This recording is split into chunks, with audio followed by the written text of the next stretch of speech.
Welcome to Luca and Miguel. Enjoy the video. This guide shows the only reliable way to replace a Mini Cooper shift knob in about 10-20 minutes and with common hand tools. Begin by parking, engaging the parking brake, and removing small debris from the console area so the boot lays flat. You will need a 3mm hex key, a flat pry tool, and a soft cloth to protect trim during prying. If your knob has illumination wiring, always disconnect the battery or follow the manufacturer wiring safety steps before starting electrical work. Start removal by pulling the leather or vinyl boot up gently to expose the knob base and any retaining ring. Work evenly around the seam so the boot does not tear. If the knob uses a set screw, hold the knob to prevent rotation and loosen the set screw with a 3mm hex key until the knob lifts free.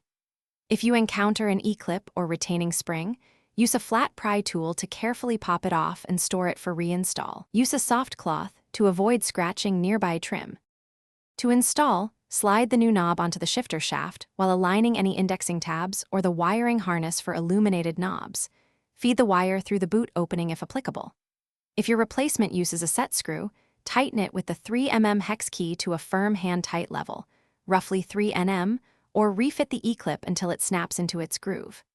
Reseat the boot evenly around the base, verify full gear engagement through all positions, and reconnect the battery if you disconnected it before. Thanks for watching and please subscribe. It's the best investment you'll ever make.